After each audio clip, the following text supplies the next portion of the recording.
Hello guys, welcome back to my YouTube channel MBBS guide. आज का हमारा topic रहने वाला है थोरेसिक वर्टिब्रा। और जो लास्ट सेशन था हमारा, इसमें हमने सर्विकल वर्टिब्रा के बारे में डिस्कस किया था। तो आज हम डिस्कस करेंगे थोरेसिक वर्टिब्रा के बारे में। लेक्चर स्टार्ट होने से पहले मैं कुछ चीज़ें इंपॉर्टेंट है वो आपको बता देता हूँ कि अगर आपको ये एनाटॉमी का जो पूरा सिलेबस है वो फ्री में अनलॉक करना है तो आपको एमबीबीएस गाइड कंसल्टेंसी के थ्रू एडमिशन लेना पड़ेगा।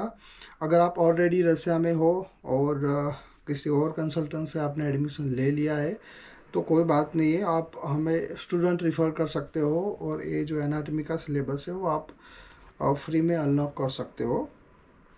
इसके अलावा जो अदर कंसल्टेंसी के स्टूडेंट है उनके लिए 20 से 30% मान के चलो कि 30% कोर्स है वो फ्री में रहने वाला है, जो हमारे यूट्यूब चैनल पे अपलोड हो रहा है अभी 1 बाय 1। तो ये थी कुछ इम्पोर्टेंट बातें अबाउट ए कोर्स और एडमिशन के रिगार्डिंग। तो बता दूँ गाइस कि अगर आप एडमिशन के लिए इंक्वायरी करना चाहते हो तो ये हमारा व्हाट्सअप नंबर है, आप सीधा व्हाट्सअप नंबर से हमें कांटेक्ट कर सकते हो।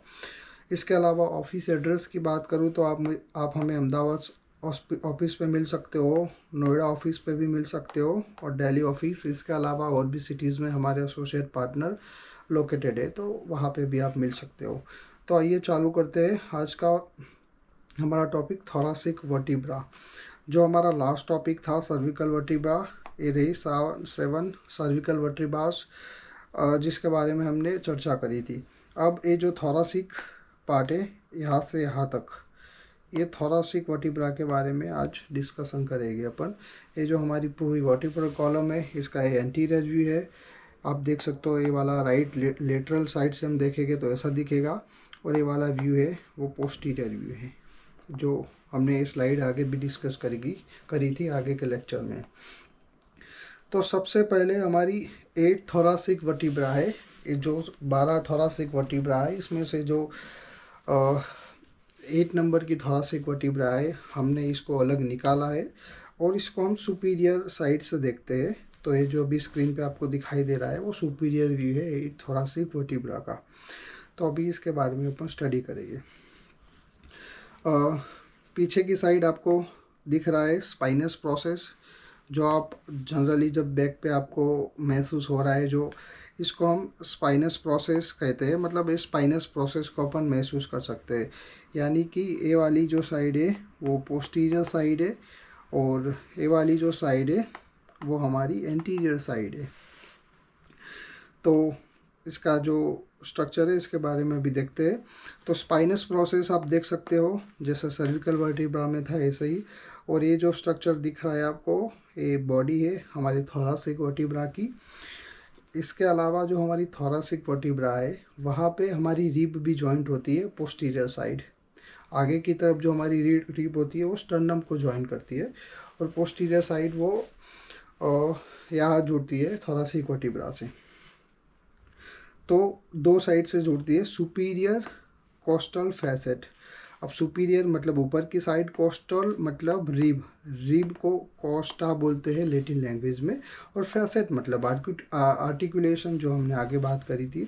तो हमारी जो रिब है वो यहाँ भी जुड़ती है, और ट्रांसवर्स कोस्टल फैसेट मतलब जो ट्रांसवर्स साइड एक कोस्टल फैसेट है, कोस्टा मतलब रिब, फैसेट मतलब जो आर्टिकुलेशन होता है वो वाली जगह।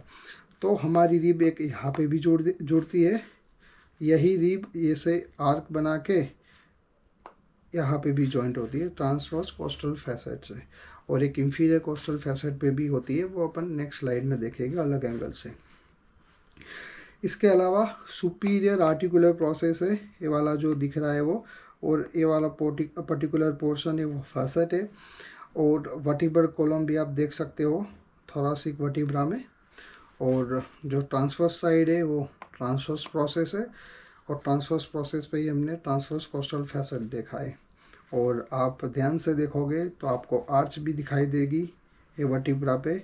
इसमें थोड़ा इमेज क्लियर नहीं है, लेकिन आप रियल में जब देखोगे तो आपको आर्च दिखाई देगी पोस्टीरियर साइड पे। तो आप इसको रिकॉग्नाइज करना पड़ेगा आपको, आर्क ऑफ वर्टिब्रा।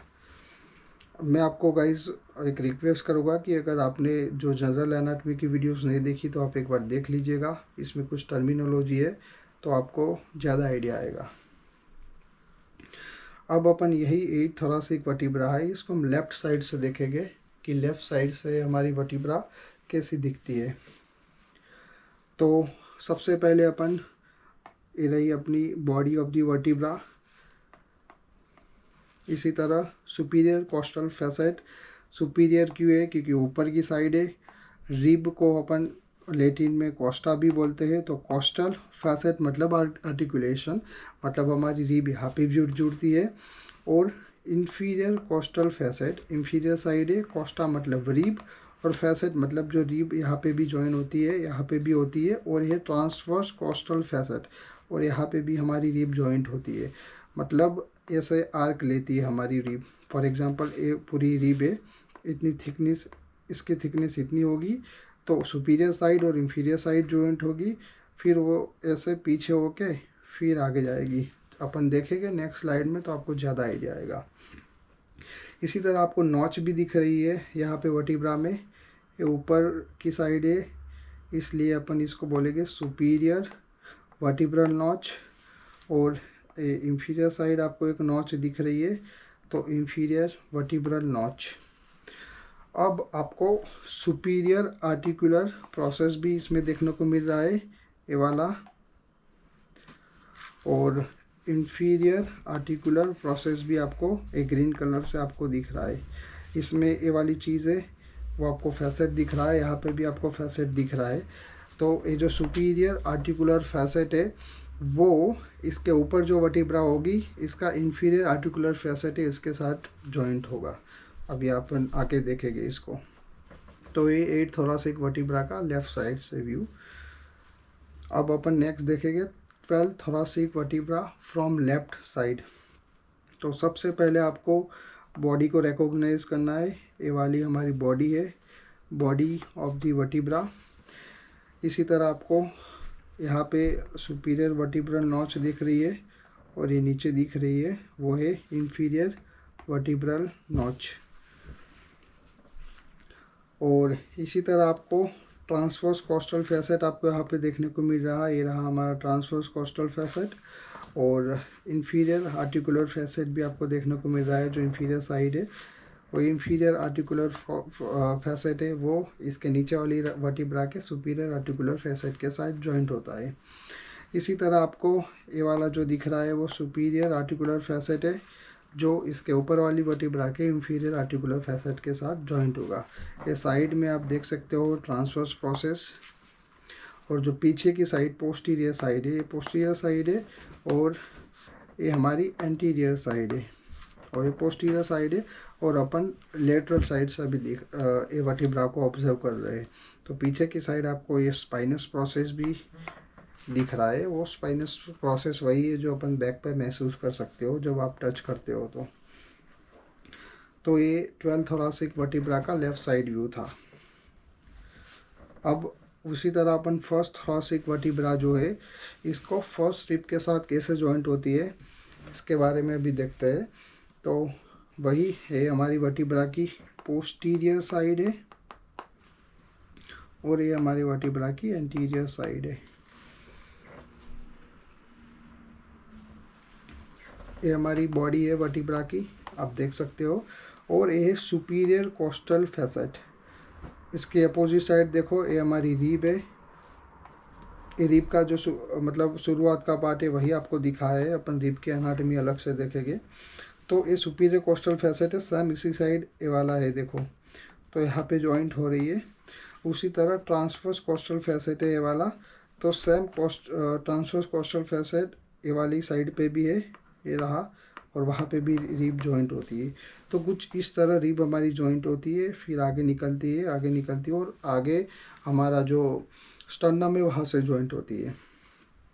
आप देख सकते हो पीछे की तरफ स्पाइनस प्रोसेस है, और ट्रांसवर्स प्रोसेस भी आप देख सकते हो, वही ट्रांसवर्स प्रोसेस के ऊपर ही हमारा फैसेट होता है, इसलिए ट्रांसवर्स कोस्टल मतलब रीब, क्योंकि रीब को लैटिन में कोस्टा बोलते हैं, और फैसेट मतलब आर्टिकुलेशन, मतलब दो बोन जहाँ जुड़ते हैं वो वाली जगह। तो इसी तरह अपन थोरासिक वर्टिब्रा जो है कॉमन इसको रिब के साथ कैसे जॉइंट होती है वो देखते हैं। आप देख सकते हो यहाँ पे ये हमारी पोस्टीरियर साइड से व्यू है। ये हमारा वर्टिब्रा है और वर्टिब्रा से रिब निकलती है, आप देख सकते हो दोनों साइड से। अब इसी हम वर्टिब्रा को जूम करेंगे और ये हमारा पोस्टीरियर साइड हो गया, ये हमारे वर्टिब्रा का एंटीरियर साइड हो गया। जो स्पाइनस प्रोसेस है वो हमेशा पोस्टीरियर साइड ही रहने वाली है और जो वर्टिब्रा की बॉडी है वो हमेशा एंटीरियर साइड ही रहने वाली है। ये वर्टिब्रा की बॉडी है, सुपीरियर कोस्टल फैसेट ये रहा अपना, सेम अपोजिट साइड भी सुपीरियर कोस्टल फैसेट है और वो सुपीरियर कोस्टल फैसेट पे हमारी रिब जॉइंट होती है। उसी तरह हमारा ट्रांसवर्स कोस्टल फैसेट है ये साइड और इसके अपोजिट साइड ये रहा हमारा ट्रांसवर्स कोस्टल फैसेट और वहाँ पे भी हमारी रिब जॉइंट होती है। ये वाली जो है हमारी रिब है, ये पूरी जॉइंट होके वो आगे जाएगी। और ये रहा हमारा वर्टिब्रल फोरामेन, पीछे की तरफ स्पाइनस प्रोसेस है और ये रहा हमारा ट्रांसवर्स प्रोसेस, जो इजीली आपको अभी तक तो याद रह गया होगा क्योंकि हमने सर्वाइकल में भी ये सारे स्ट्रक्चर की बात करी थी। सब वैसा ही स्ट्रक्चर है, थोड़ा बहुत ऊपर नीचे है बस। नेक्स्ट है कि हमारी जो दो थोरासिक वर्टिब्रा है वो कैसे जॉइंट होती है। तो आप कोई भी सर्विकल वर्टिब्रा ले लो, थोरासिक ले लो, लंबर ले लो, तो हर एक वर्टिब्रा के बीच में आपको इंटरवर्टिब्रल डिस्क आपको देखने को मिल जाएगी। जो ये रही, जो मैं कलर अभी कर रहा हूँ, मार्क कर रहा हूँ, वो है इंटरवर्टिब्रल डिस्क। और जो दो वर्टिब्रा है वो कैसे जॉइंट होती है तो आप देख सकते हो, ये वाली जो है वो नीचे की वर्टिब्रा है, इसका ये रहा सुपीरियर आर्टिकुलर फैसेट और ये वाली वर्टिब्रा है वो ऊपर वाली वर्टिब्रा है, तो ये रहा इसका इंफीरियर आर्टिकुलर फैसेट। तो ये दोनों जॉइंट हो गए। वैसे ही हमारी 1 बाय 1 वर्टिब्रा जॉइंट होती है और ये जो आर्टिकुलेशन पॉइंट है और ये जो आर्टिकुलेशन पॉइंट है वहाँ पे रिब जॉइंट होती है। और सेम ये ऊपर वाली रिब का सुपीरियर आर्टिकुलर फैसेट है, यहाँ पे इसके ऊपर वाली वर्टिब्रा यहाँ पे जो भी होगा इसका इंफीरियर आर्टिकुलर फैसेट जॉइंट होगा। जैसे यहाँ पे जॉइंट बना है वैसे ही आगे जॉइंट बनाएंगे और 1 बाय 1 सारी वर्टिब्रा जॉइंट हो जाएगी। आप अलग व्यू में भी देख सकते हो कि ये रहा हमारा ट्रांसवर्स प्रोसेस, इस पे रिब आर्टिकुलेशन होता है ये वाले पॉइंट पे और ये वाले पॉइंट पे, ये दोनों पॉइंट पे। और ये रहा हमारा सुपीरियर फैसेट और ये पीछे की तरफ स्पाइनस प्रोसेस जो हमेशा पोस्टीरियर साइड रहने वाला है। और ये रही हमारी बॉडी हमेशा एंटीरियर साइड ही रहने वाली है वर्टिब्रा की। अब कुछ इम्पोर्टेंट 2-4 पॉइंट है वो देख लेते हैं थोरासिक वर्टिब्रा के बारे में। जो हमारी फर्स्ट रिब है वो T1 थोरासिक वर्टिब्रा नंबर 1 से जॉइंट होती है और जो थोरासिक वर्टिब्रा होती है वो थिक होती है as compare to cervical vertebra. और जो जो थोरासिक वर्टिब्रास की जो बॉडी होती है ना, वो जैसे जैसे आप नीचे जाओगे ऐसे ऐसे वो इंक्रीज होती रहेगी साइज़ में। फॉर एग्ज़ाम्पल आप ये रही T1 vertebra thoracic vertebra number 1, ये रही थोरासिक वर्टिब्रा नंबर 5 और ये रही थोरासिक वर्टिब्रा नंबर 10। तो इसमें से आप जैसे जैसे डाउनवर्ड जाओगे वैसे वैसे थोरासिक वर्टिब्रा की जो बॉडी की साइज़ है वो इंक्रीज होती रहेगी ग्रेजुअली। तो as compare to T1, T5 is more as compare to T1, T5 is more thick, आप ऐसा कह सकते हो। जैसे जैसे आप नीचे जाओगे वैसे वैसे थिकनेस बढ़ती जाएगी और सबसे ज़्यादा थिकनेस आपको लंबर वर्टिब्रा की बॉडी में देखने को मिलेगी। तो गाइस ये था हमारा थोरासिक वर्टिब्रा। ये सारे स्ट्रक्चर की आपको प्रैक्टिस करनी है। ये जो भी मैंने आपको बताया है वो सारा इंग्लिश नाम बताया है, मतलब जो भी वर्टिब्रास के हैं वो सारे इंग्लिश नाम बताए। मोस्टली यूनिवर्सिटीज़ में इंग्लिश के साथ साथ आपको लेटिन नाम भी टीचर पूछते हैं। लेटिन नाम आपको जब लेटिन सब्जेक्ट यहाँ पे पढ़ाया जाता है तो इसके साथ आपको याद रखने हैं, तो आपको ज़्यादा आइडिया आएगा। अभी फ़िलहाल अगर आप इंडिया में हो या फिर जस्ट रसिया में आए हो तो आप इंग्लिश नाम याद कर सकते हो। पहले इंग्लिश नाम याद करो, इसके बाद आपको लेटिन नाम इजीली याद रह जाएंगे। और थोरासिक वर्टिब्रा में इतना ही इम्पोर्टेंट चीज़ें हैं, इतना ही आपको वाइवा में पूछा जाएगा। वाइवा में आपको थोरासिक वर्टिब्रा दी जाएगी और आपको एक्सप्लेन करने की रहेगी। तो गाइस ये था हमारा थोरासिक वर्टिब्रा का लेक्चर। अगेन एक बार बता देता हूँ कि आप एडमिशन के लिए हमें व्हाट्सएप पे कांटेक्ट कर सकते हो। और ये रहे हमारे ऑफिस एड्रेस। और एनाटमी का अगर आपको पूरा सिलेबस अनलॉक करना है तो सिंपली आप MBBS गाइड कंसल्टेंसी के थ्रू एडमिशन ले सकते हो और आपकी पूरी एनाटमी पढ़ सकते हो। तो गाइस मिलते हैं नेक्स्ट टॉपिक में। Till next topic, thank you.